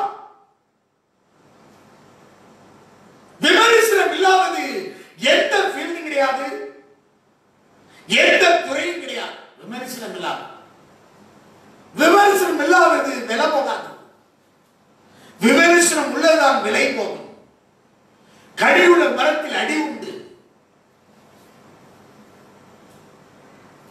நீ அதை கையாள தெரிய வேண்டும். கேள்விப்பட்டால் நீ நல்ல யோக்கியம் உள்ளவனாக அதை கையாள தெரிய தெரியும். கேள்வி ஆமா, அதுக்கு உண்மையாக நீ நடந்துக்க சொல்லுங்க. உக்கிரானத்தை உடைய பொறுப்புடையவன் உண்மையுள்ளவனாக இருக்கிறான் என்று சொல்கிறார். 2 கொரிந்தியர் நிருபத்தில் நாம் வாசிக்கிறோம். அல்லேலூயா. கொரிந்தியர் நிருபம், உக்கிரான பொறுப்பை உடையவன் உண்மையுள்ளவனாக இருக்க வேண்டியதாக இருக்கிறது என்று சொல்கிறார். ஆமென். 1 கொரிந்தியர் நிருபத்தில் நாம் வாசிக்கிறோம். 1 கொரிந்தியர் வாசிக்கலாம், 4ஆம் அதிகாரம். இப்படியாக எந்த மனுஷனும் எங்களை கிறிஸ்துவின் ஊழியக்காரனும் தேவனுடைய ரகசியங்களின் உக்கிரானக்காரனும் எண்ணிக்கொள்ள கடவன். உக்கிரானக்காரன் உண்மையுள்ளவன் என்று காணப்படுவது அவசியமா? உண்மையுள்ளவன், பண்டாரி, மேனேஜர். உன்னை கேள்விப்படுகிறான். கேள்விப்பட்டவன் எஜமானுக்கு நீ இன்னும் விசுவாசமாக காமிக்கணும். ஹேண்டில் பண்ண தெரியும். 100 கூட என்னையா இந்த சீட்டை வாங்கி நீ 50 எழுது. 100 காலம் கோதுமையா இந்த வாங்கி 80 எழுது. அநீதியுள்ள உக்கிரானக்காரன் பேரை முதலாவது அவனுடைய பேர் உக்கிரானக்காரன் தான் சொல்லப்படுது. அவன் என்னைக்கு அநீதி செய்தானோ அன்றைக்கு தான் அநீதியுள்ள உக்கிரானக்காரன். முதல்ல அவனுக்கு பட்டம் கொடுக்கல, எஜமான் உனக்கு பட்டம் கொடுக்கல, அவனை அந்த அநீதியுள்ள உக்கிரானனை கூட்டிட்டு வான்னு சொல்லல, நீ சொல்லவே இல்லை. அவனுக்கு துர்பட்டம் கொடுக்கவில்லை. அவன் மேனேஜராகவே தான் பார்க்கிறான் எஜமான். அவனை உக்கிரான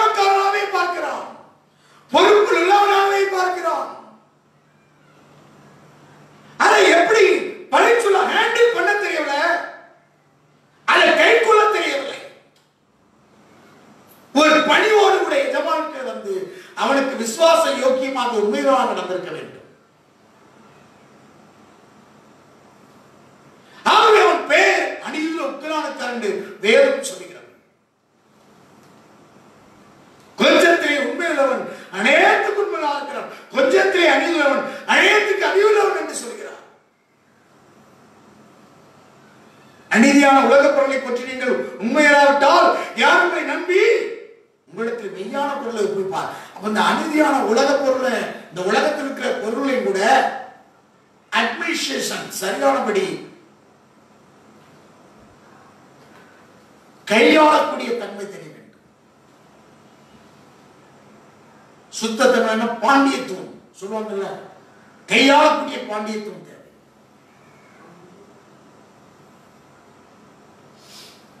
அதாவது உனக்கு நீ கையாண்டால் மெய்யான பொருளை அவர் தருகிறார், வரத்தை தருகிறார். இந்த கொடுக்கக்கூடிய ஊழியர்களை காணிக்கிற கூட அதை எப்படி கையாளும் தெரியும். போன வருஷம், கடந்த வருஷங்கள்ல இருந்து காணிக்கையில 7 பிரிவா பிரிச்சு வச்சேன். எதற்கு எதை செய்யணும், தன்னை காணிக்கலாம் மொத்தமாக கட்டளை கட்டுறதுல போட்டுட்டு இருக்க கூடாது. விதவைகளா விதவைகளுக்கு செய்யணும், மிஸ்டரியா அந்த அதற்கு செய்ய அனுப்பக்கூடியதை உதவி செய்யணும். இதுக்கு இதுல இது ஒரு பாட்டு தான். 7 பங்காக பிரிச்ச தனித்தனியாக. அல்லேலூயா.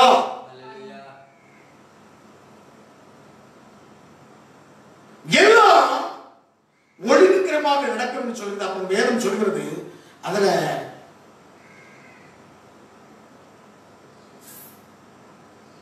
சரியானபடி கையாளக்கூடிய நிர்வாகம் செய்யக்கூடிய தன்மை தேவை. அது கர்த்தருடைய கையிலே விழ வேண்டும். தாழ்த்தி எஜமான் கையிலே விழுந்திருக்க வேண்டும். உண்மையாக யார் கையில போய் விழுந்தான்? யார் கையில விழுந்தா? கடன் வாங்கினவன் கையில போய் விழுந்தான்.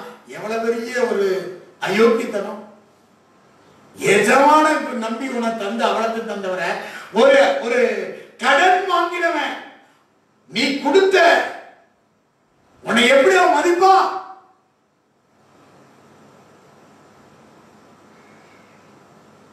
அவன்கிட்ட போய் விழுகிறான். வீடுகளில் ஏற்றுக்கொள்வாருண்டாகும்படி எந்த சூழ்நிலையும் அவனுடைய கையிலே விழ வேண்டும். முதலாவது அதான் ரொம்ப முக்கியம். வேதம் சொல்லக்கூடிய பாடம் அவர் கையிலே விழ வேண்டும். அல்லேலூயா.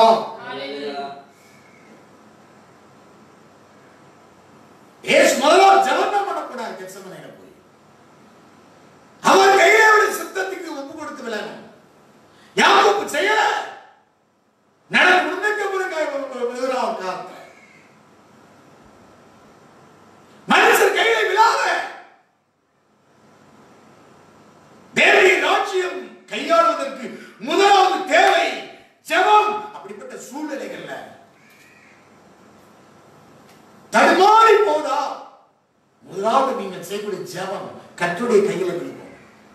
மனுஷர் கையில விழக்கூடாது. உபவாசித்து விழலாம் அல்லது தேவசமத்திலே காத்திருந்து எப்படி ஜெபிக்கலாம் என்ற விதத்திலேயாக நீங்கள் இருக்க வேண்டும். அதுதான் தேவனுடைய சமூகம். அதுதான் நல்ல ஒரு தலைவர். அதான் நல்ல ஒரு ஷெப்பர்ட், ஒரு மேய்ப்பன், நல்ல ஒரு குரு, மாஸ்டர். பிரச்சனைகள் வரும் சொன்னா மத்திய சுவிசேஷத்துல நீ பெரியவன் நான் பெரியவன் வாக்குவாதம் நடந்துட்டு மத்திய சுவிசேஷத்துல நான் வாசிக்கிறோம். மத்தேயு 20ஆம் அதிகாரத்துல ஜெபதேயுடைய குமாரர்கள் 2 பேர். 20ஆம் அதிகாரம் 20ஆம் வசனம். அப்பொழுது ஜெபதேயுவின் குமாரனுடைய தாய் தன் குமாரனோடு கூட அவரிடத்தில் வந்து அவரை பணிந்து கொண்டு உம்மிடத்தில் ஒரு விண்ணப்பம் பண்ண வேண்டும் என்றார். அவர் அவரை அவரை நோக்கி, உனக்கு என்ன வேண்டும் என்று கேட்டார். அதற்கு அவர், உம்முடைய ராஜ்யத்தில் என் குமாரனாகிய 2 பேர், ஒருவர் உமது வலது வாரிசத்திலும் ஒருவர் உமது இடது வாரிசத்திலும் உட்கார்ந்திருக்கும்படி அருள் செய்ய வேண்டும். ஜெபதேயின் பிள்ளைகள் யாரு? யாக்கோபு. அல்லேலூயா. Hallelujah. ரெண்டு ஒரே குடும்பத்திலிருந்து 2 பேர் வந்தாங்க. யாக்கோபு, யோவான். யாக்கோபும் யோவான். பேதுரு அந்திரேயாவும் அவங்க 2 அண்ணன் தம்பி. இவங்க 2 பேர் யாரு? யாக்கோபு யோவானும் ஜெபதேயுடைய பிள்ளைகள். அல்லேலூயா. Hallelujah. இங்க அவர் தாயோடு சொல்றாரு, இப்படி ராஜ்யத்தில் வரும்போது இப்படி அறிவிச்ச ஒருத்த வலது பக்கம் ஒருத்த இடது பக்கம் இருக்கணும். ஒருத்த வலது வாரிசம் ஒருத்த இடது வாரிசம். 12 பேர் இருக்கிறான் டீச்சர், 10 பேர் எச்சல் பண்ணிட்டான். 24வது வசனத்துல மற்ற 10 பேரும் அதை கேட்டு அந்த 2 சகோதர பேர் எரிச்சலாக ஒரு டிவைட் உண்டாகிறது, ஒரு பிரிவினை உண்டாகிறது. ஏன் டிவைட் ஆகுது? பிரிவினை இன்னும் வருது.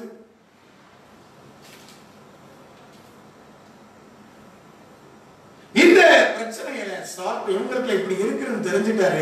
சொல்றாரு, அப்படி இயேசு அவர்களை கிட்ட வர செய்து, புரஜாருடைய அதிகாரிகள் அவர்களை இருமாப்பாய் ஆளுகிறார்கள் என்றும் பெரியவர்கள் அவர்கள் மேல் கடினமாய் அதிகாரம் செலுத்துகிறார்கள் என்றும் நீங்கள் அறிந்திருக்கிறீர்கள். இயேசுவுடைய பிரின்சிபல் அதாங்க. உங்களுக்குள்ள அப்படி இருக்கலாது.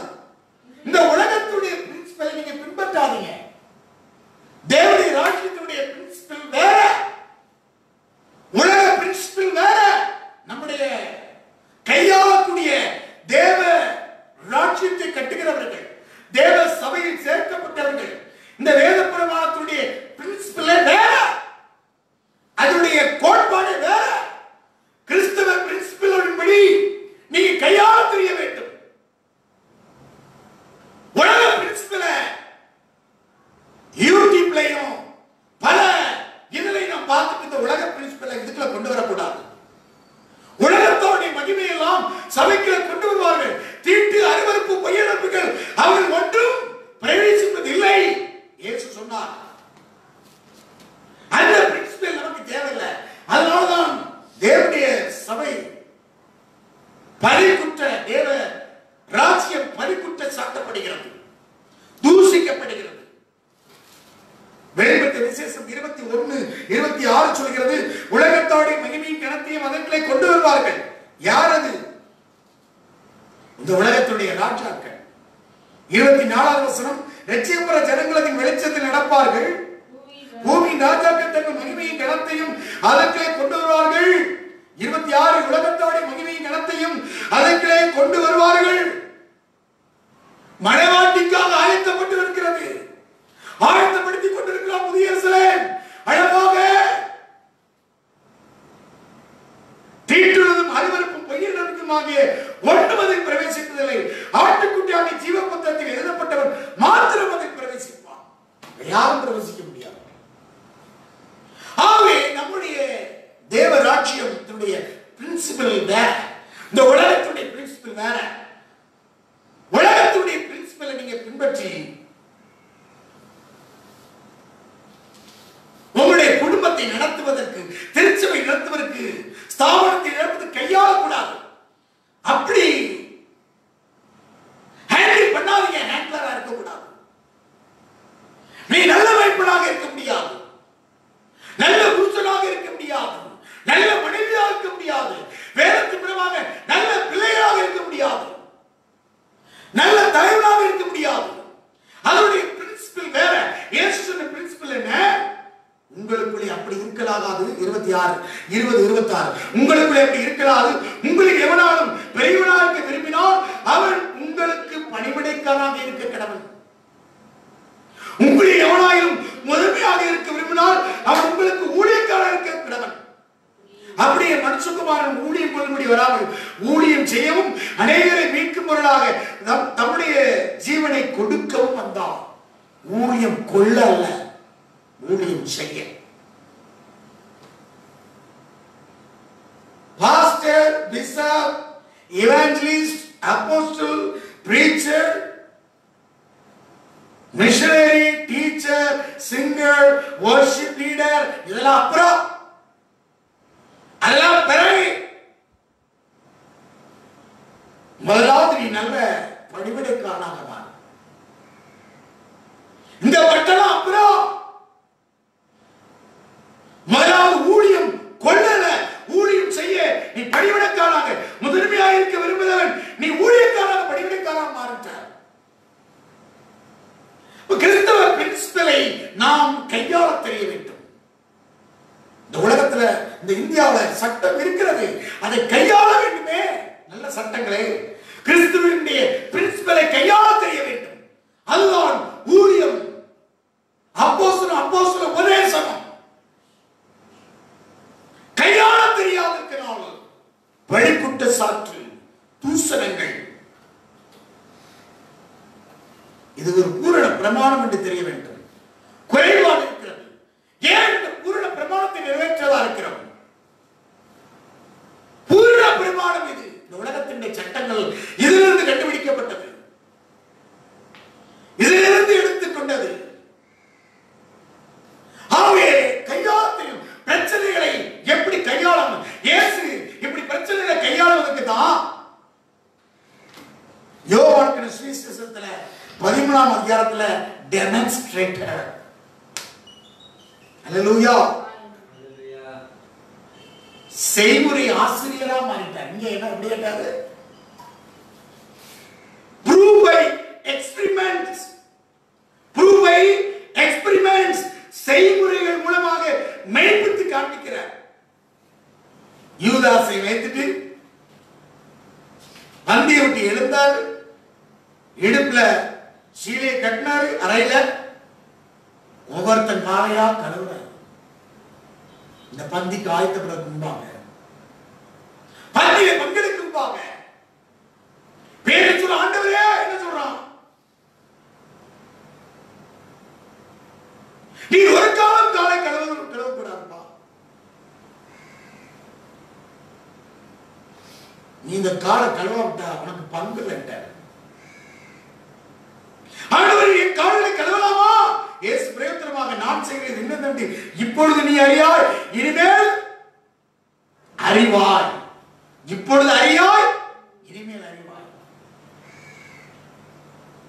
இப்பொழுது நீ அறியாய், இனிமேல் அறியாய். அல்லேலூயா.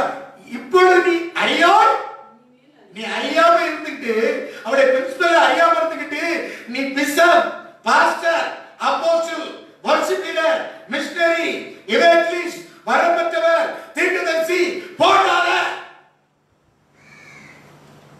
பணிவிடை செய்து இப்பொழுது நீ அறி.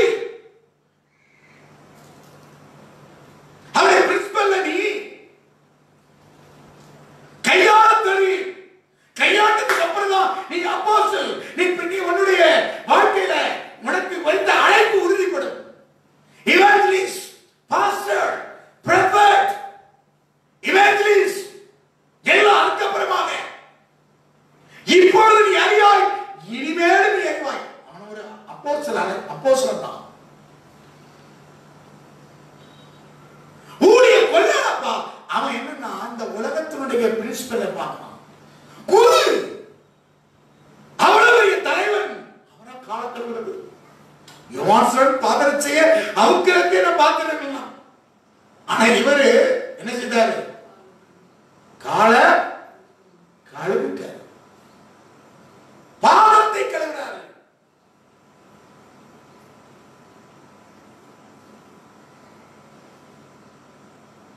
ஆகவே டெமான்ஸ்ட்ரேட்டர். இங்கே இயேசு எப்படியாக இருக்கிறார்?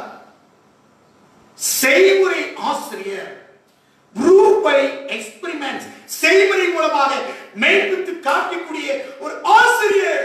good teacher, குரு.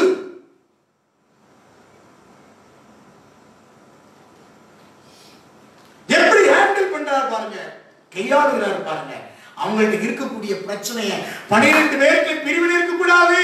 இவன் தான் தேசத்தை கலக்கிறவன், இவன் தான் உலகத்துக்கு சுவிசேஷத்தை கொண்டு போகிறவன். அதுல ஒன்றுதான் தோமா இந்தியாவுக்கு வந்தார், அனுப்பப்பட்டார். இவனை கொண்டுதான்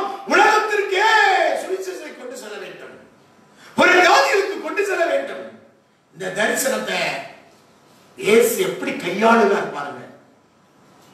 இங்கே இயேசு எப்படி ஆயிட்டாரு? டெமான்ஸ்ட்ரேட்டர், செய்முறை ஆசிரியராக. அவர் சொல்கிறார் 13ஆம் வசனத்துல, நீங்கள் என்னை போதகர் என்றும் ஆண்டவர் என்றும் சொல்லுகிறீர்கள், நீங்கள் சொல்லுகிறது சரியே, நான் அவர்தான். அவர்தான், அந்த மாற்றம் இல்லை, எந்த மாற்று கருத்து இல்லை, அவர்தான். நீங்கள் போதகர் சொல்றீங்க, ஆண்டவன் சொல்றீங்க. அவன் பாருங்க, அதனால சொல்றான், அப்ப முன்பு பின்பு இப்பொழுது நீ அறியாய், இனிமேல் அறிவாய். நீ அறிந்ததுக்கு அப்புறம் நீனும் ஒரு போதகன் தான்ப்பா, நீனும் ஒரு குருவாத்தான் மாற போகிற. நீ அறிந்து சொல்லு சரிதான். ஆண்டவர் போதமாகிய நானே உங்கள் கால்களை கழுவினதுண்டானா, நீங்களும் ஒருவருடைய கால்களை ஒருவர் கழுவி கழுவீர்கள். நான் உங்களுக்கு செய்தது போல நீங்கள் செய்யப்படி உங்களுக்கு மாதிரியை காண்பித்தேன். ப்ரூவை எக்ஸ்பெரிமெண்ட்ஸ் செய்முறை மூலமாக மெய்ப்பித்து காண்பிக்கிறார். டெமான்ஸ்ட்ரேட்டரா மாறிட்டார், கையாளுகிறார். இந்த 12 பேர் அப்போஸ்தலர்களை எப்படி கையாளுகிறார் பாருங்க. செய்து காண்பிக்கிறார் மாதிரியாக.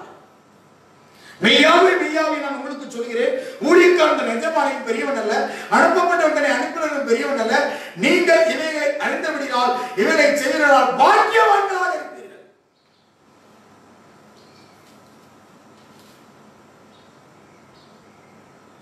ஊழியக்காரன் எஜமானின் பெரியவன் அல்ல, அனுப்பப்பட்டவனை அனுப்பினவர்கள் பெரியவன் அல்ல. அவரே தன்னை தாழ்த்தி செவியவனாக மாறுறார். தாழ்மை தாழ்த்தி இந்த நாட்கள்ல தேவ சமூகத்திலே தாழ்த்தினாதான் இந்த பிரின்சிபலை அடைய முடியும். தேவராட்சியத்தினுடைய இந்த உபதேசத்தை, இந்த இருக்கக்கூடிய கையாளக்கூடிய தன்மையை, தேவனுடைய ராட்சியத்தினுடைய தன்மையை அறிந்த பண்டிதர்களாக பாண்டித்துவமாக மாற முடியும். உங்களுக்கு உலகத்துக்கு வித்தியாசம் இருக்கிறது. உலகத்துடைய பிரின்சிபலோட நீங்க போராடி கொண்டிருக்கிறீர்கள். கையாளக்கூடிய தன்மை என்ன? தாழ்த்து ஏசிய தாழ்த்திட்டார. டெமான்ஸ்ட்ரேட்டர்,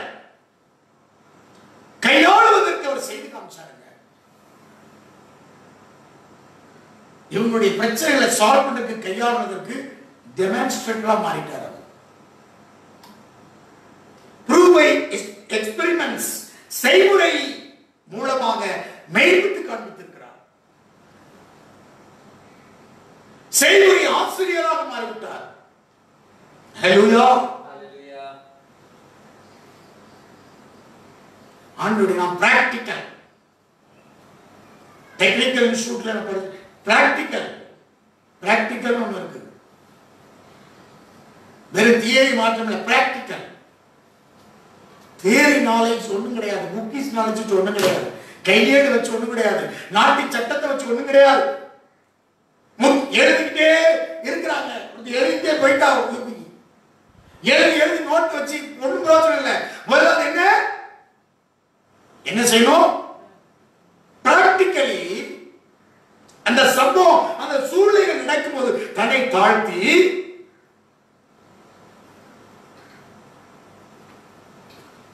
எப்படியாக மாறணும்? கையாளக்கூடியவர்களாக, ஸ்கில்டாக மாறுவதற்கு, தன்னை தாழ்த்தி கையாளுவதற்கு அதை ஒப்புக் கொடுக்க வேண்டும். தேவ சொல்றது. அப்பதான் நீங்க சீசனா மாறீங்க. அதுதான் என்ன மெத்தடிஸ், கிரேக்க பதத்துல மெத்தடிஸ். அவர் குமாரனாக இருந்தும் பட்ட பாடுகளினாலே கீழ்ப்படுதலை கற்றுக்கொண்டு பூரணான பின்பு நித்திய ரட்சிப்பை தந்தறினார். அந்த சீசன் 160 தடவை புதிய பாட்டு எழுதப்பட்டிருக்கு. ஜான் வெஸ்லி ஐயாவுடைய ஸ்தாபனத்தின் பேர் தான் விசுவாச வீரர் ஜான் வெஸ்லியுடைய ஸ்தாபனத்தின் பேர் தான் மெத்தடிஸ்ட். அந்த மெத்தடிஸ்ட் என்றாலே சீசன். சீசனையா சீசனையா கற்றுக்கொண்டவர், கீழ்ப்படுதலை கற்றுக்கொண்டவர், தன்னை தாழ்த்தி அந்த கீழ்ப்படுதலாக கற்றுக்கொண்டு நீ கையாளுகிற பிரச்சனைகளை அப்பவே கையாண்டிருக்கணும். யாக்கோபு லேட்டா கையாளுகிறான். வாசனை கெட்டு போனதுக்கு அப்புறமா முதலும் கையாளல, அதுக்கு அப்புறமும் சம்பவம் நடந்ததுக்கு அப்புறம் கையாள. சில பேர் சம்பவம் நடக்கிறதுக்கு முன்பாகவும் கையாள மாட்டாங்க, சம்பவம் நடந்ததுக்கு அப்புறம் கையாள மாட்டாங்க. கரெக்ஷன் கரெக்ஷன் கரெக்ஷன் ரீ கரெக்ஷன், பேப்பர் ரீ கரெக்ஷன் போயிட்டே இருக்கு. ஏற்கனவே கரெக்ஷன் ரீ கரெக்ஷன், அதுக்கப்புறம் கோ பேக் வெற்றிலுக்கு போகணும். ஆவிக்குரிய ஜீவியத்தில் நல்ல டெமான்ஸ்ட்ரேட்டராக வெளிப்படுகிறார். அல்லேலூயா.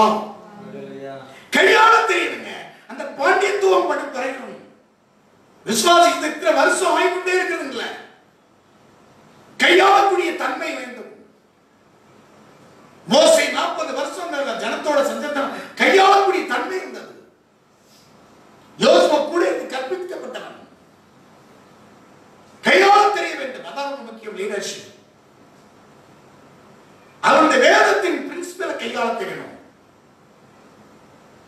சம்பவம் நடக்கும் போது, சூழ்நிலைகள் கொந்தளிக்கும் போது, ஜலப்பிரவாகம் வரும்போது, பிரச்சனைகள் மூண்டு கொண்டு வரும்போது கையாள தெரியணும். அதுதான் தலைவர். நல்லா சுகமா இருக்கும் போது ஒண்ணு இல்லைங்க. அல்லேலூயா. ஒன்று எதிரிலையாக வரும்போதுதான் கையாள தெரியணும். அதுதான் தலைவனுடைய குணாதிசயம். ஆண்டுடைய நாமத்துக்கு பயமுண்டாச்சு.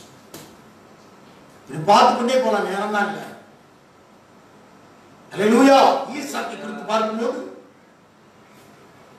அதுக்கு ஒரு தனி புத்தகம் போடலாம். அந்த மாதிரி செய்திகள் இருக்கு. ஈசாக்கை குறித்து பார்க்கும்போது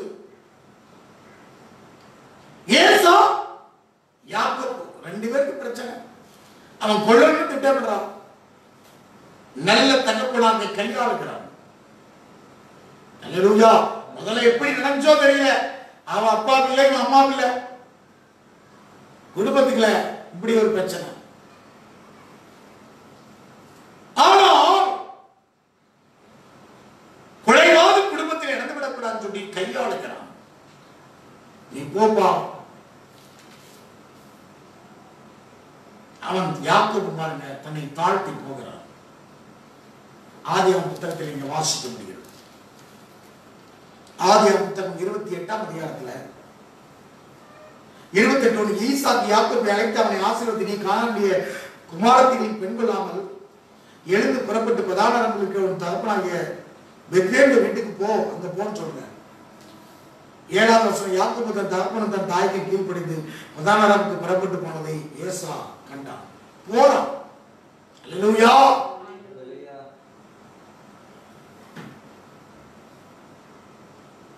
இந்த பிரச்சனைகளை சூழ்நிலைகள் நெருக்கமான சூழ்நிலை அவன் கொண்டு போறவன்னு திட்டம் பண்ணும்போது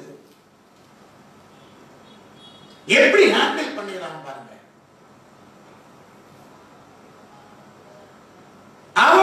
அவனும் அதே போல் தன்னை தாழ்த்தி போறான். உலகிற ஜீவியத்துல அநேக விஷயங்கள் இருக்கிறது. அல்லேலூயா. இதை பேசுவதற்கு அடுத்தது நாம் இந்தியில பேசணும்.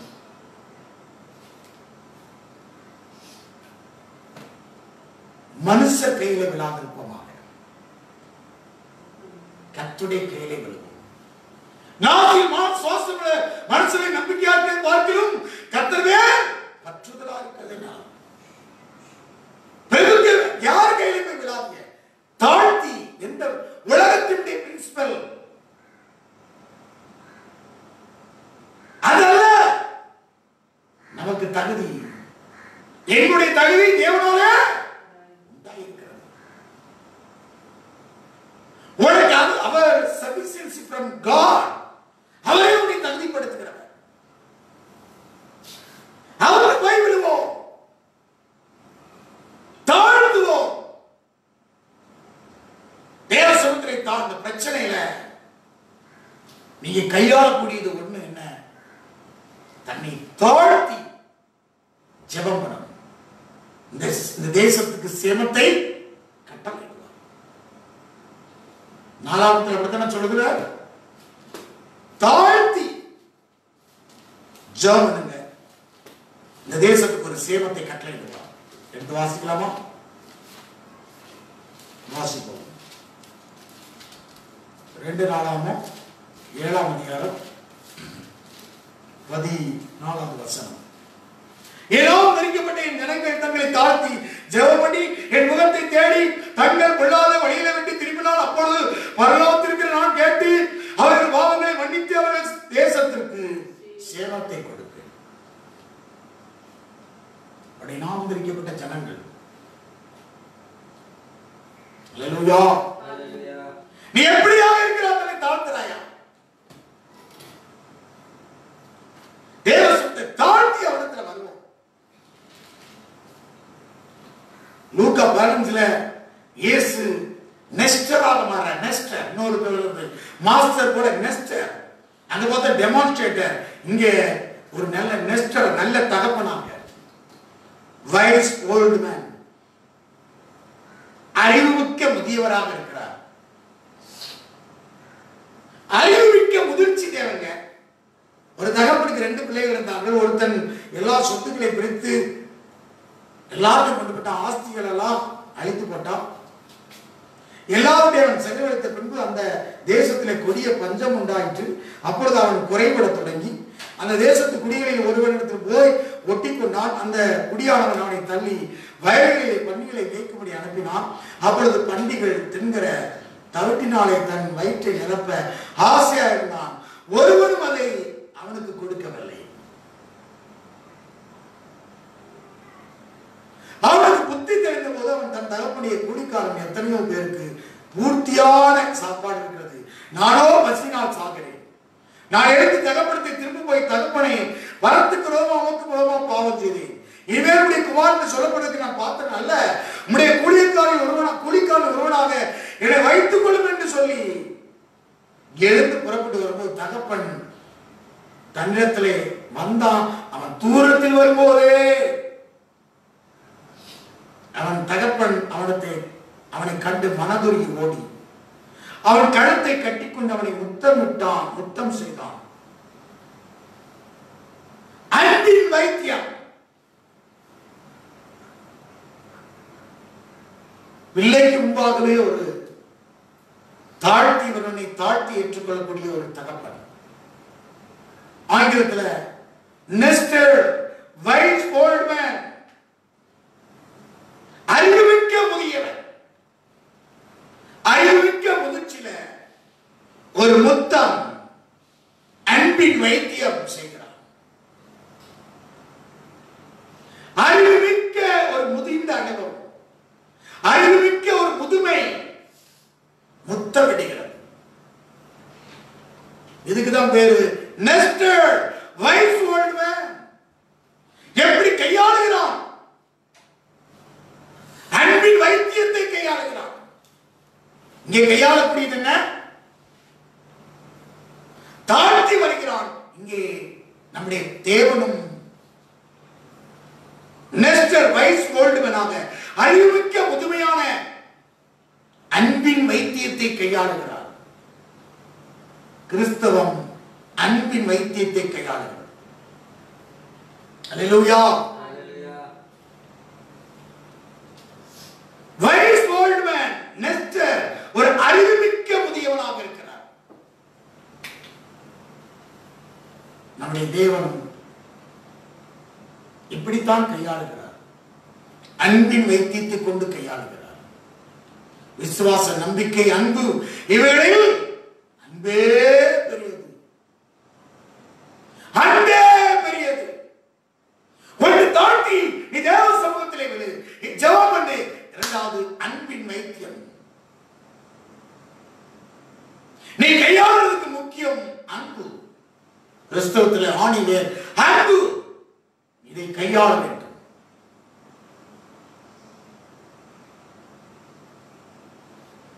எப்படி கையாளக்கூடிய தன்மை தேவ சபையிலே உங்கள் குடும்பங்களிலே கையாளக்கூடிய தன்மை வேண்டும். புருஷன், மனைவி, பிள்ளைகள் இப்படி கையாள வேண்டும். அன்பின் வைத்தியத்தை கையாள வேண்டும்.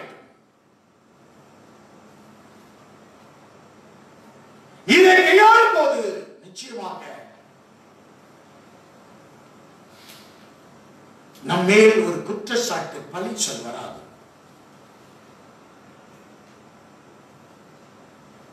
ஜீவனுடைய தேவனுடைய சபையும் சத்தியத்துக்கு தூணும் ஆதாரமாக இருக்கும்.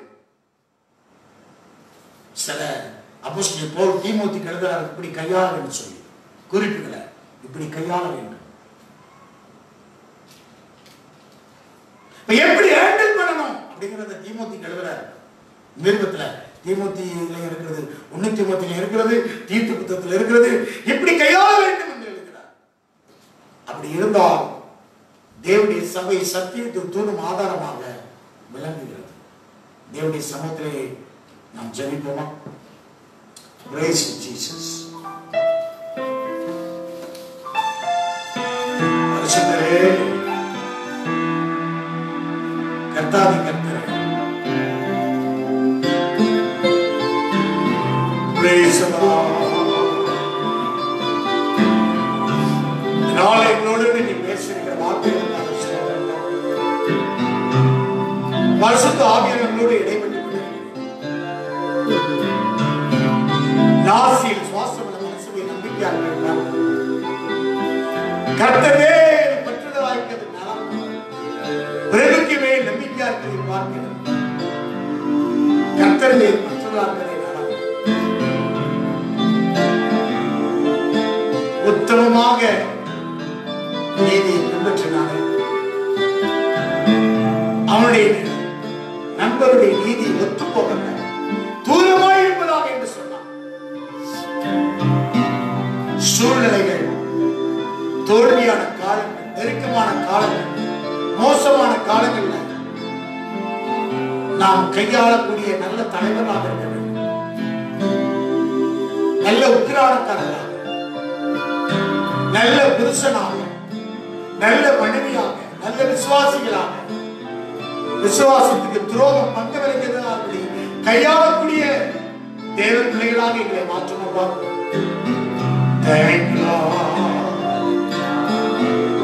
பரிசுத்தரே, வேதத்தினுடைய பிரமாணத்தினுடைய சத்தியத்தின்படியே நாங்கள் கையாள வேண்டும். உடைய பிரமாணத்தின்படியே கையாள வேண்டும். உடைய உபதேசத்தின்படியே நாங்கள் கையாள வேண்டும். எங்களை தாழ்த்தி நாங்கள் ஒப்புக்கொடுக்கிறோம். உடைய சித்தத்தின்படியே நாங்கள் கையாள வேண்டும். உடைய அன்பின்படியே நாங்கள் கையாள வேண்டும். தேவனுடைய சமூகத்தில் அர்ப்பணிக்கிறோம். அப்பா, thank you Jesus. Oh Shabbat Bihelbara Sakana Regas Mata Regas Pedini எல்லா வாயிற்று சோதரப்படும். Bihelbara Sakani Karamaka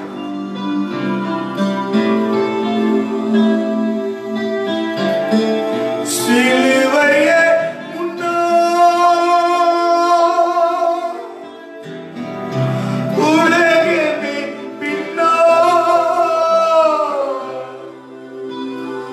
இயேசு சிந்திய இரத்தத்தினாலே என்ற விடுதலையே,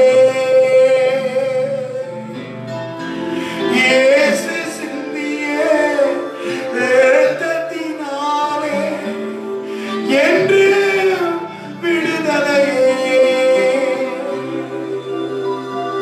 இயேசுவின் பின்னால் நான் செல்வேன், திரும்பி பார்க்க மாட்டேன், திரும்பி பார்க்க மாட்டேன். இயேசுவின் பின்னால் நான் செல்வேன், திரும்பி பார்க்க மாட்டேன், திரும்பி பார்க்க மாட்டேன். ஜெபிப்போமா? துதிக்கிறோம், ஸ்தோத்திரிக்கிறோம் கர்த்தாவே. Hallelujah. அன்பின் பரலோக பிதாவே, இதோ இந்த நாளில் உம்முடைய வார்த்தையின்படி சோத்ரம் நாசில் சுவாசமுள்ள மனிதரை நம்மோடு பார்க்கிறோம். கர்த்தர் மேல் பற்றுதலாய் இருப்பதே நலம். பிரபுக்களை நம்புவதை பார்க்கிறோம். கர்த்தர் மேல் பற்றுதலாய். Hallelujah. இதோ சூழ்நிலைகள் போராட்டங்களை கொண்டு வரும்போது உம்முடைய பூரண பிரமாணத்தை நாங்கள் உற்று பார்த்து இந்த உலகத்தின் கோட்பாடுகளின்படி அல்ல, உலகத்தின் பிரமாணத்தின்படி, கொள்கையின்படி அல்ல, எல்லாவற்றையும் வேதத்தின் அடிப்படையிலே, வேதத்தில் எழுதப்பட்ட உங்களுடைய பிரமாணங்களை கொண்டு ஆவிக்குரியவர்களாகிய நாங்கள் எங்களுடைய குடும்பங்களிலே கணவன், மனைவி, பிள்ளைகள், இன்னும் எங்கள் குடும்பங்களிலே வரக்கூடிய தனிப்பட்ட சூழ்நிலைகளிலே காணப்படுகிற எல்லா விதமான பிரச்சனைகளையும் கையாளத்தக்கதான ஒரு நல்ல வழிகாட்டுதலை இந்த நாளிலே எங்களோடு கூட பேசினேன். சூழ்நிலைகள் பெருகி பிரவாகம் எடுத்து வரும்போது தாசர்கள் அதை எப்படி கையாண்டார்கள், மனிதர்களுடைய கரத்திலே விழாதபடிக்கு நான் இப்பொழுது கொடிய இடுக்கணில் அகப்பட்டிருக்கிறேன், நான் கர்த்தருடைய கரத்திலே விழுவேனாக என்று சொல்லி தங்கள் நீதியை விட்டு விடாதபடி, நண்பர்கள் சொன்ன நீதி எனக்கு தூரமாய் இருப்பதாக, நான் என் உத்தமத்தை விட்டு என் ஆவி பிரியும் என்று பிரியேன் என்று அந்த பூரண பிரமாணத்தை உற்று பார்த்து அதின்படி நடந்ததை போல இன்று கர்த்தராகிய இயேசு கிறிஸ்து கூட சூழ்நிலைகளை நீர் தம்முடைய சீசர்களுக்கு கற்றுக் கொடுக்கும் போது நீரும் அதையே வாழ்ந்து காண்பித்து நல்ல ஒரு சூழ்நிலைகளை கையாளத்தக்க மாண்புமிக்கவராய் நீர் அவர்களுக்கு முன்பாய் வெளிப்பட்டீரே. அதனால் ஆவிக்குரியவர்கள் இந்த உலகத்தின் கோட்பாடுகளின்படி அல்ல, இந்த உலகத்தின் சகல கோட்பாடுகளும் வேதத்தின் அடிப்படையிலிருந்து எடுத்து ஆளப்படுகிறது என்று நீ சொன்னார். அதனால் நாங்கள் உடைய வேதத்தில் உள்ள உடைய பிரமாணத்தின்படி, உங்களுடைய கோட்பாடின்படி சூழ்நிலை எங்களுக்கு வெள்ளம் போல பிரவாகித்து வரும்போது தேவ சன்னிதானத்திலே எங்களை தாழ்த்தி உடைய சிலுவையே நோக்கி பார்த்து நாங்கள் எங்களை தகப்பனே இன்னும் ஒரு விஷயங்களை அர்ப்பணிக்கிறோம். இயேசுவின் நாமத்தில் ஜெபிக்கிறோம் ஜீவனுள்ள பிதாவே. ஆமென். இயேசு நாமத்தினாலே கர்த்தர் உங்களை ஒவ்வொருவரையும் ஆசீர்வதிப்பார்.